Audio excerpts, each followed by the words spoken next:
여러분 제가 주중에 며칠 전에 이런 충격적인 얘기를 전해 듣게 됐어요. 깜짝 놀라실지 모르겠는데 저는 개인적으로 굉장한 충격을 받아가지고 말씀을 좀 드려볼게요. 저희 딸애가 집에 이제 있는 저희 집 딸 1호가 딸 2호까지 있거든요. 딸 1호 첫째 딸내미가 이런 얘기를 엄마한테 했다는 거예요. 저는 이제 전해 들었는데 자기 엄마한테 제 아내한테 이렇게 얘기했어요. 엄마 나중에 아빠 죽으면 아빠 거가 다 내 거가 돼? 라고 정말 그렇게 물어봤다는 거예요. 여러분 성경 말씀에 탕자 이야기라고 나와요. 둘째 아들놈이 지 아빠한테 우선 미 땡겨받아가지고 이제 집 나갔는데 나가서 개구스빙 하다가 다시 집에 돌아왔다는 그런 이야기가 성경 말씀에 나오는데 그것보다 더 무서운 얘기 아니에요? 자기 아빠가 아직 이렇게 멀쩡히 두는 시퍼렇게 뜨고 살아있는데 벌써부터 이제 죽은 다음에 집 물려받을 거 생각하고 있으니까 그렇게 얘기를 했다고 하는 얘기를 듣고 나서 등골이 제가 다 오싹하더라고요.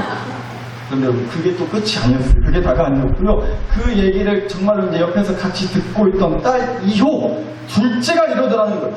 그럼 나는 내 건 없어? 라고 얘기를 했다고 하네요. 이래서 자식들이 나중에 부모 재산 가지고 쌈박질 하는 거구나. 그래서 남보다도 못한 사이 되고 그러는 거구나. 얼른 그 얘기 듣고 언니 얘기 듣고 지도 머리 굴려서 지한테 떨어질 거 없으면 어떡하나 그 걱정을 했다는 거 아니에요. 초등학교 1학년짜리가. 근데 또 그게 끝이 아니었어요. 딸 1호 첫째 딸의 마지막 최후의 한 방이 남아있어요. 자기 동생이 자기 거는 뭐 없냐고 그렇게 물어보니까 그 말에 언니 저희 첫째 딸이가 이렇게 되받아 쳤다는 겁니다. 내가 첫째잖아. 그러니까 다 내 거지. 라고 얘기를 했다고 해요. 심합니다. 제가 그 얘기를 다 전에 듣고 나서요. 정말 이 생각부터 들었어요. 정말 악착같이 살아야겠다. 정말 얘 그냥 속된 말로 나가 그냥 벽에 똥칠할 때까지 그냥 악착같이 살아야겠더라고. 천국 가기 전까지 쓸 거 다 쓰고 갈 거예요. 그런 다짐을 좀 하게 됐습니다. 그랬어요 정말. 근데 그 얘기를 다 듣고 나서 아직까지도 저 개인적으로 저희 딸들이랑 좀 거리를 두게 됐는데 여튼간에 사실 그래요. 저희 딸들이 그냥 정말 심각하게 말고서 하는 얘기였겠어요. 애들끼리 그냥 하는 얘기였겠죠. 그랬기를 바래요. 근데 여러분 며칠 안 있으면 추석이에요. 이제 추석이 다가오는데 더도 말고 덜도 말고 뭐 같아라? 한가위 같아라, 추석 같아라 그런 말들도 있는데 여러분 정말 그런가요? 모처럼 가족끼리 모였어요? 간만에 본 얼굴들 자식들인지라 사촌 가는지라 반갑고 막 웃음이 넘치고 그럴 수 있어요. 그런데 그거 얼마나 가던가요? 꼭 한 번은 싸움이 나요. 그쵸? 싸움 나요 안 나요?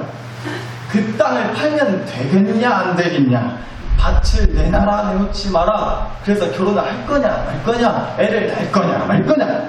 안 모였으면 그럴 싸움 날 일도 없는데 명절이라고 옷처럼 다 모여서 오히려 싸움이 나고, 그래서 이놈의 집구석 다시는 안 올란다고 남보다 못한 사이가 됐고요. 꼭 그런 집이 있다 없다?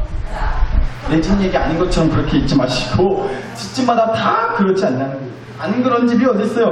꼭 미워 죽겠는 몇째 놈, 꼭 그냥 꼴보기 싫은 그 사촌 누구 거시기 다 있지 않으시죠? 그러니까 여러분 저도 저희 집 딸내미들이 하는 말을 마음에 그대로 담아뒀다가 오늘 설교 시작하자마자 여러분한테 다 꼰질렀던 것처럼 내 가족한테 상처가 됐던 그 말, 그때 그 행동, 그때 그 일이 자꾸만 내 마음에 남아가지고 그게 골마서 나를 괴롭히고 또 힘들게 하고 그럴 때가 있다는 겁니다. 그런데 추석 같은 때가, 명절 같은 이런 때가 그런 상처를 받고 또 내가 또 반대로 상처를 주기도 하고 그러기 아주 딱 좋은 때가 바로 이런 추석 명절인 것 같잖아요. 그런데 여러분 꼭 추석만 그런 게 아니라 우리 인생도 그런 것 같아요. 또 우리가 하는 이 신앙생활이라는 것도 그럴 때가 있는 것 같아요. 늘 그렇게 하하호호하고 좋기만 하지는 않다는 거죠. 모처럼 모여서 서로 웃고 즐기고 그게 좋은 시간만 있으면 얼마나 좋겠어요. 그런데 꼭 어때요? 일이 터진다고. 꼭 누군가가 팍 튀어오르는 거예요. 그래서 불을 지펴요. 갈등과 싸움과 미움의 불을 지피는 거예요.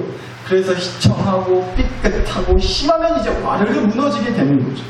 그런데 우리 인생도 꼭 가족 얘기뿐만 아니라 우리 인생도 신앙생활도 그럴 때가 있지 않냐는 겁니다. 그러니까 여러분 이게 참 쉽지가 않다는 거예요. 산다는 게, 또 믿는다는 게 그래서 쉽지가 않은 거예요. 마냥 항상 행복하고 기쁜 일만 있으면 좋겠지만 그렇지가 않기 때문에. 근데 여러분 그래서 하는 얘기인데 정말 우리가 그럴 때마다 제일 좀 열불나고 서럽고 화딱지나고 있을 때마다 그지 같다 싶을 때가 혹시 이럴 때가 아닐까 싶더라고요. 돈은 없는데 몸도 아프고 챙겨주는 사람도 없는 거예요. 그러니까 돈 없어, 몸 아파, 또 사람도 없어요. 그럴 때 제일 서럽고 힘들고 화가 난다 하시지 않을까 싶더라고요. 근데 여러분 그럼 반대로 돈이 많고 몸도 아프지도 않고 도와주는 사람도 많아요. 그럼 행복할까요? 말해보여요. 당연히 행복하죠. 돈 많고 건강하고 챙겨주는 사람 많으면 당연히 행복하겠죠. 근데 여러분 그렇다고 해서 돈도 그렇게 많고 몸도 아픈데 하나 없고 도와주는 사람 많다고 해서 항상 행복하지는 않을 거라는 얘기예요. 누누이 말씀드리지만 왜요? 그 돈이, 그 건강이, 그 사람이 때때로 나를 또 골치 아프게 하고 나를 힘들고 고민스러운 문제를 안겨줄 때도 있으니까. 그러니까 여러분 돈이 많고 몸이 아프지도 않고 도와주는 사람이 많아도 그래도 때때로 불행할 수 있어요. 그러나 돈이 없고 몸이 아프고 혼자라서 불행한 것보다야 돈 많고 몸도 안 아프고 챙겨주는 도와주는 사람이 많아서 불행한 게 솔직히 그래도 더 낫다라는 얘기 하려는 거예요. 그러니까 저는요 굳이 저와 여러분 모두가 다 좀 불행하더라도 어차피 불행할 거면 이왕이면 돈 많아서 불행하고 몸 안 아파서 불행하고 도와주고 챙겨주는 사람 많아서 불행하고 좀 그럴 수 있기를 정말로 간절히 축복해요. 그러니까 여러분 이게 뭔 얘기냐면요 저는 그러니까 뭐 돈이 중요한 거 아닙니다. 건강 중요한 거 아니에요. 사람 중요한 거 아니에요. 일단 말 같지도 않은 소리 하지 않겠다는 거예요. 돈이 왜 안 중요해요? 중요하죠. 없는 것보다 있어도 골치 아픈 게 훨씬 더 낫지 않겠어요? 목사가 선물 같은 소리 한다고 뭐라 하셔도 어쩔 수 없어요. 그게 사실이거든요. 돈 많으면 좋죠. 괜히 머리 묶여진 게 아니에요, 제가. 저도 돈 좋아한다고요. 건강도 그래요. 말할 것도 없이 건강, 안 아프고 건강하면 그것보다 좋은 일이 어디 있겠어요. 간혹 가다가 어떤 그 병을 통해서 하나님을 만나게 됐다는 그런 귀한 간증도 있어요. 그런데 이왕이면 병 없이 하나님 만나는 게 더 행복하고 당연히 좋은 거 아니겠냐고요. 당연한 얘기죠. 마찬가지로 도와주는 사람 하나 없어도 하나님 한 분이시면 충분하다고 그 말이 아멘 안 할 사람이 어디 있어요. 당연히 아멘이죠. 그런데 여러분 하나님께서 아담 만드시고 하와를 괜히 만드셨겠냐고요. 물론 하나님 한 분이면 당연히 충분하죠. 그런데 하나님이 보실 때 이 사람한테 사람이 있어야 얻을 수 있는 유익도 분명히 있으니까 그렇게 아담한테 하와도 붙여주신 거 아니겠어요. 그러니까 이 도와주는 사람 찾고 도와주는 사람을 필요로 하는 거 그거 전혀 믿음 없는 거 아니에요. 너무나도 문제 있는 거 아니라고요. 지극히 정상적이라는 얘기인 겁니다. 그러니까 돈도 필요하고요. 건강도 필요하고 사람도 필요해요. 그러니까 저는 다시 말씀드리지만 돈이 중요한 거 아닙니다. 믿는 사람이 돈돈거리가 안 됩니다. 건강 나빠져도 믿음으로 이겨내야죠. 사람 중요한 거 아닙니다. 하나님이면 충분합니다. 그런 소리 안 하겠다고요. 제가 얘기하고자 하는 핵심은 이거예요. 분명 그런 것들이 없는 것보다는 있는 게 훨씬 더 좋아요. 똑같이 불행하더라도 이왕이면 있어서 불행한 게 낫다고. 그런데 그런 것들이 많이 있어도 아무리 그런 것들이 많이 있어도 그렇다고 해서 내 삶에 불행이, 힘듦이, 아픔이, 눈물이 없는 건 아니라는 얘기예요. 불행이 반드시 찾아온다는 겁니다. 그런 것들이 다 많이 있어도 우리가 매일같이 그걸 경험하고 살고 있잖아요. 여러분 죽어라 이러다 보면요 이렇게 오늘처럼 날 좋은 날 콧바람이라도 쐬러 나가고 싶고 그러지 않으세요? 그래서 또 어디로 막상 이제 어디 놀러 갔다 오죠. 그런데 막상 놀러 갔다가 오면요 집에 와서 꼭 하는 대사가 있어요. 뭐예요? 아이고 집이 제일 좋다. 집이 제일 좋아. 집이 꼭 그렇게 얘기하지 않으세요? 그러니까 뭔 얘기하려고 그러냐? 그렇게요 우리가 즐거움을 찾아 나서는 길에도요 피곤함이 있고 고생이 있고 수고가 있고 불만이 있다는 거예요. 힘듦이 있다는 거예요. 즐겁게 놀러 나가서도 힘들고 피곤하고 그렇다고.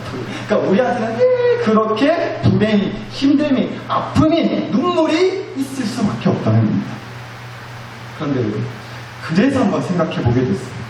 도대체 그럼 하나님 왜 그렇게 우리를 매번 힘들고 아프고 그런 괴로운 상황에 빠지게 내버려 두시는 걸까? 왜 내비두실까? 네?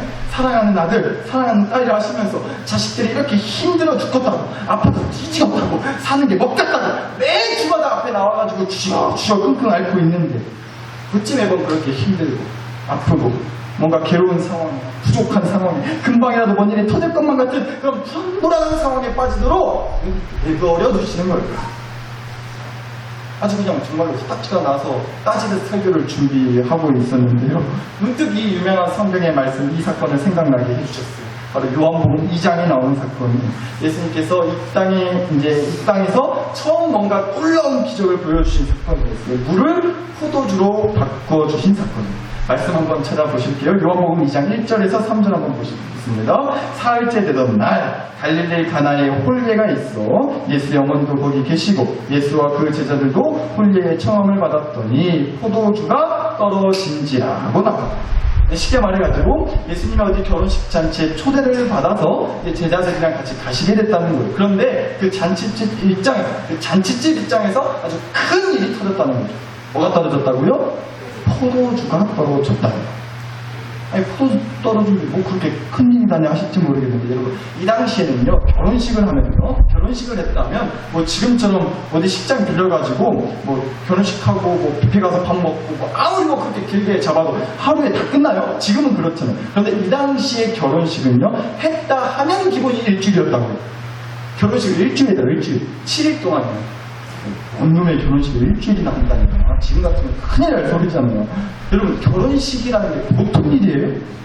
아니, 특히 신부는요, 거의 뭐 창조의 역사가 가까울 정도로 사람이 몇 명이나 달라붙어가지고 화장이 아니라 거의 막 그냥 변장에 가깝게 만들고 그러잖아요.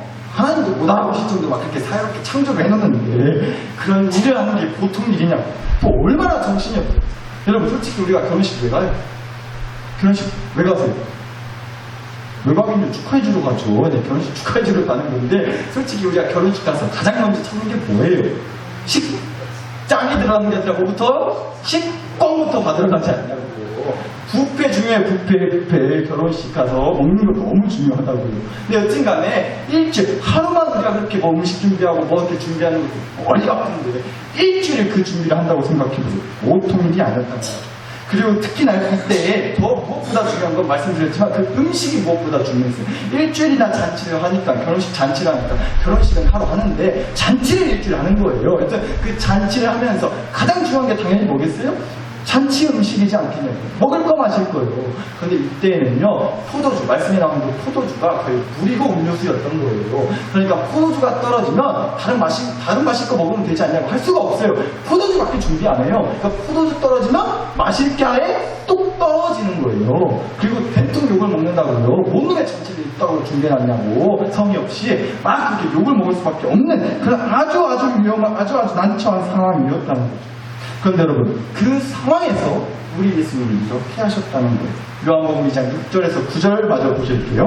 거기에 유대인의 정결 예식을 따라 두세 통 든 돌 항아리 6이 놓였는지라 예수께서 그들에게 이르시되 항아리에 물을 채우라 하신즉 아기까지 채우니 이제는 떠서 연회장에게 갖다 주라 하시매 갖다 주었더니 연회장은 물로 된 포도주를 맛보고도 어디서 났는지 알지 못하되 물동 하인들은 알더라는 얘기가 나와요.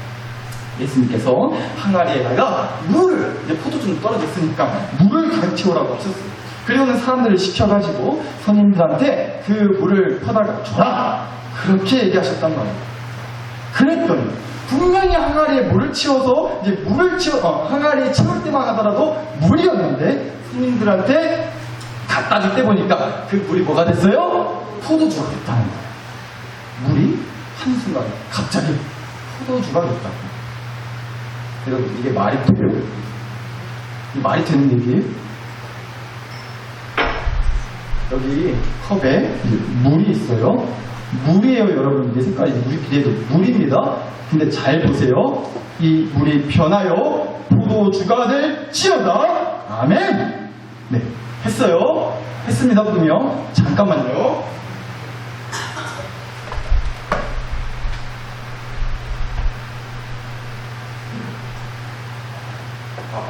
우리 집사님, 노경 집사님 당첨되셨어요.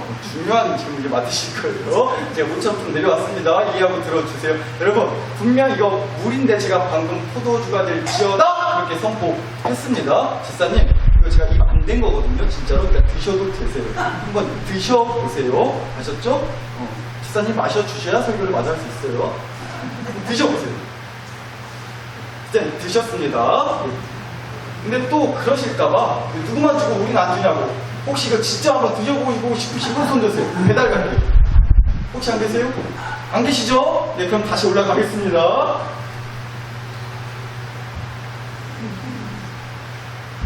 참 별짓 다 합니다. 근데 한번 잘 들어주세요. 여러분, 아니 이제 집사님 물 드셨잖아요. 분명 드셨죠? 맛이 어떠셨어요?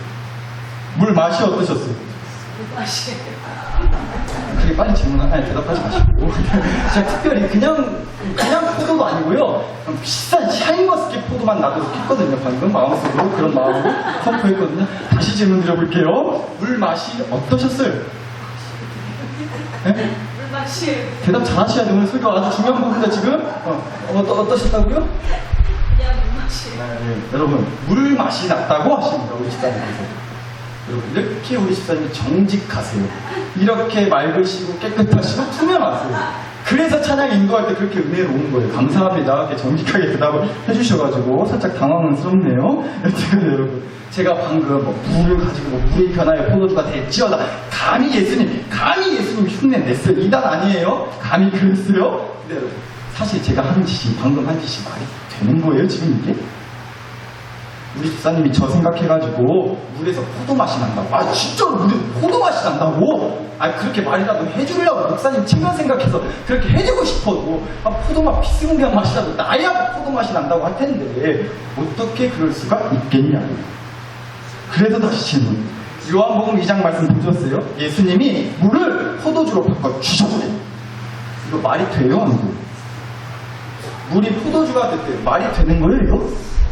말이 안 돼요. 물은 물이고 포도주는 포도주예요. 물이 어떻게 포도주가 돼요? 그렇잖아요.